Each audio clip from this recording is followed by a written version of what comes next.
Good morning students, so welcome to our channel Personal Tutor और मैं आपकी Sophia ma'am आपके लिए केमिस्ट्री की एक और नई वीडियो के साथ में।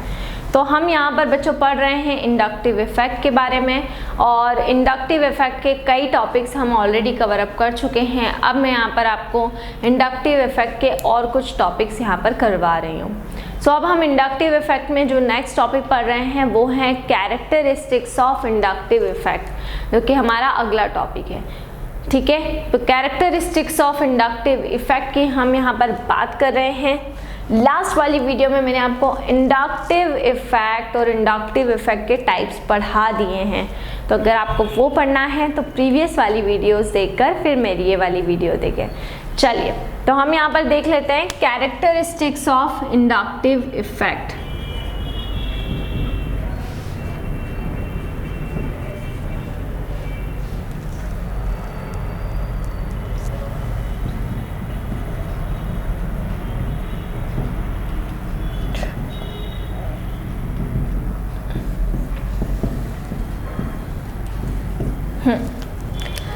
सबसे पहला देखिए, इंडक्टिव इफेक्ट केवल तभी इन्वॉल्व होता है जब सिंगल बॉन्ड मौजूद हो।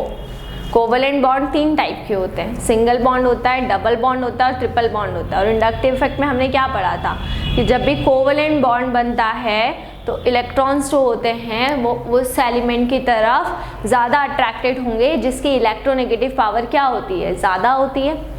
लेकिन यहाँ पर इंडक्टिव इफेक्ट केवल तभी अप्लाई होगा, तभी इन्वॉल्व होगा जब केवल सिंगल बॉन्ड है। ठीक है, डबल बॉन्ड में और ट्रिपल बॉन्ड के अंदर इंडक्टिव इफेक्ट इन्वॉल्व नहीं होता। केवल कब इन्वॉल्व होगा, जब केवल आपका कौन सा बॉन्ड प्रेजेंट है, जब केवल ओनली सिंगल बॉन्ड प्रेजेंट है, तभी वो इन्वॉल्व होगा। तो यहाँ पर फर्स्ट पॉइंट हम क्या लिखेंगे, इंडक्टिव इफेक्ट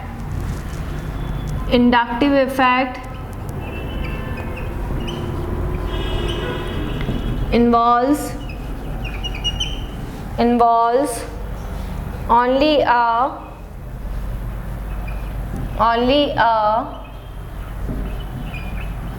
single bond।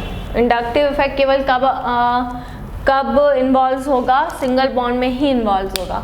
तो inductive effect involves only a single bond. ठीक है, फिर सेकेंड लिखेंगे इट इज़ परमानेंट। ये कैसा होता है इफेक्ट, परमानेंट होता है। It is permanent and irreversible. ये इफेक्ट कैसा होता है, ये परमानेंट इफेक्ट होता है और ये इफेक्ट कैसा होता है, इरिवर्सिबल इफेक्ट होता है। तो it is permanent and irreversible. Second point क्या हो जाएगा कि ये आपका परमानेंट इफेक्ट होता है और कैसा इफेक्ट होता है, इरिवर्सिबल इफेक्ट होता है। तो it is permanent and irreversible. ठीक है ना, परमानेंट रहेगा। एक तो ये कभी भी हटेगा नहीं। एक बार अगर ये आ गया है इफेक्ट तो ये परमानेंटली उसमें रहेगा। और दूसरा इरिवर्सिबल रहेगा, ये रिवर्स नहीं हो सकता। ऐसा नहीं होगा कि इलेक्ट्रॉन पहले जो मोस्ट इलेक्ट्रोनेगेटिव एलिमेंट है उसके पास अगर डाइवर्ट हो गए हैं तो उसके बाद में वापस से इलेक्ट्रॉन इस तरफ डाइवर्ट हो रहे हैं, ऐसा नहीं होगा। ये इरिवर्सिबल होता है और परमानेंट होता है। ठीक है, फिर थर्ड अगर हम बात करते हैं, ये जो इफेक्ट रहता है डिक्रीज होता है ना। The effect decreases with distance from the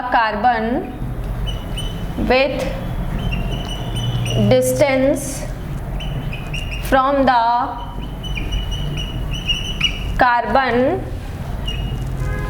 carbon join directly to the substituent। अब ये पॉइंट मैं आपको समझाती हूँ। देखिए, इस पॉइंट का मतलब क्या होगा, जैसे ये आपका सब्स्टिट्यूएंट है या नेगेटिव ग्रुप है जिसको हम कह रहे हैं क्लोरीन। ठीक है, अब क्लोरीन से हम चले बच्चों तो यहाँ पे ये कार्बन आया, फिर यहाँ पर ये कार्बन आया, फिर यहाँ पर ये कार्बन आया, फिर यहाँ पर ये कार्बन आया। ये 4 कार्बन है, ये क्लोरीन है और ये 4 कार्बन है। तो क्लोरीन से हम चले और ये यहाँ पर हमें कितने कार्बन्स मिल रहे हैं, ये हमारे 4 कार्बन्स हैं। अब क्या होगा, जो क्लोरीन के ऊपर है उसके ऊपर पार्शियल नेगेटिव चार्ज आ जाएगा। क्लोरीन के ऊपर कैसा चार्ज आ जाएगा, क्लोरीन के ऊपर आ जाएगा पार्शियल नेगेटिव चार्ज, और कार्बन पर कैसा चार्ज आ जाएगा, positive.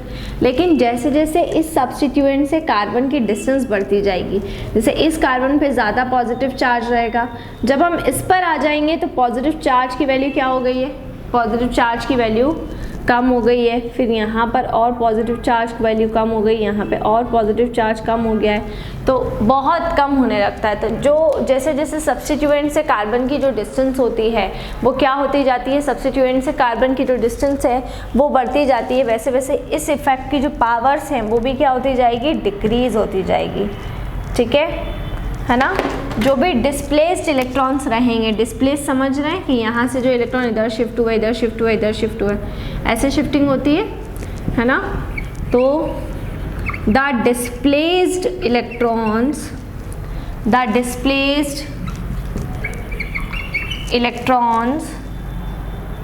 do not leave their orbitals, do not leave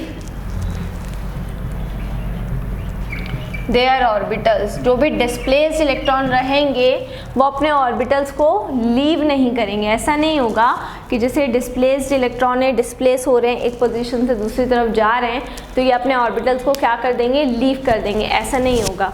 जो डिस्प्लेस्ड ऑर्बिटल है वो कभी भी अपने ऑर्बिटल्स को लीव नहीं करेंगे।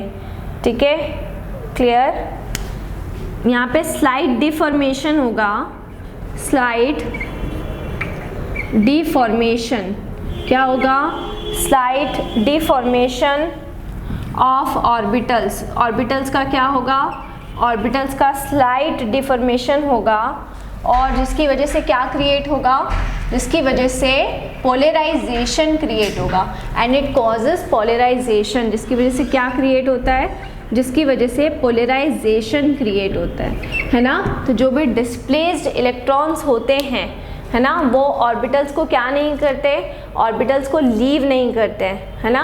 केवल ऑर्बिटल्स के अंदर क्या देखा जाता है, ऑर्बिटल्स के अंदर स्लाइट डिफॉर्मेशन देखा जाता है, और उस वजह से यहाँ पर क्या होता है, उस वजह से यहाँ पर पोलराइजेशन देखा जाता है, पोलराइजेशन हो रहा होता है।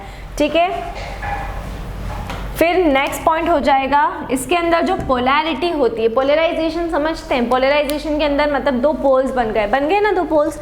ये एक नेगेटिव चार्ज है, ये एक पॉजिटिव चार्ज है, पार्शियल नेगेटिव है, पार्शियल पॉजिटिव है। तो यहाँ पर क्या हो रहा है, यहाँ पे पोल्स ही तो बन रहा है, यहाँ पे पोलराइजेशन ही तो हो रहा है। पोलराइजेशन का मतलब क्या होता है, एक के ऊपर पार्शियल नेगेटिव और एक के ऊपर पार्शियल पॉजिटिव चार्ज का डेवलप होना। तो यहाँ पर ये पार्शियल नेगेटिव चार्ज है, यहाँ पर ये पार्शियल पॉजिटिव चार्ज है, और दोनों पर ही चार्ज क्या हो रहे हैं, डेवलप हो रहे हैं। तो पोलराइजेशन हो रहा है, और जो पोलराइजेशन होता है वो परमानेंट पोलराइजेशन होता है ना।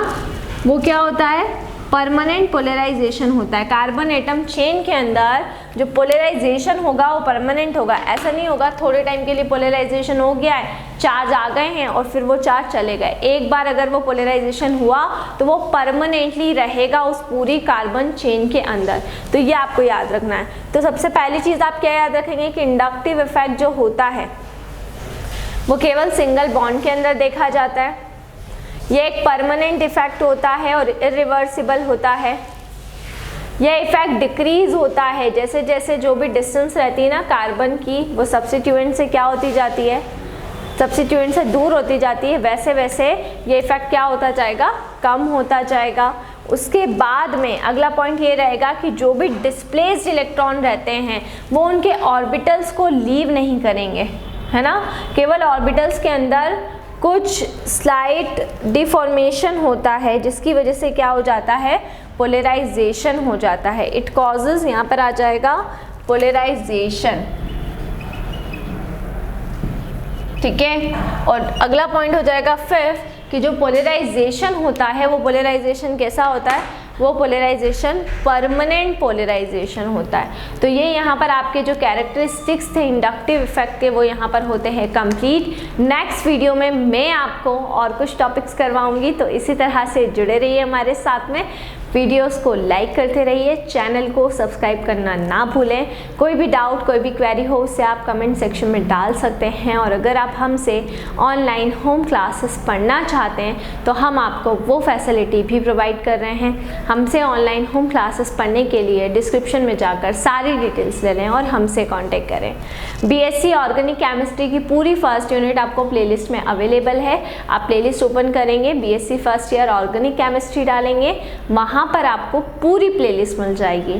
फिजिकल केमिस्ट्री की फर्स्ट यूनिट अगर आपको पढ़ना हो फर्स्ट ईयर की तो वो भी अवेलेबल है। So stay home, stay safe and study hard. Thank you so much.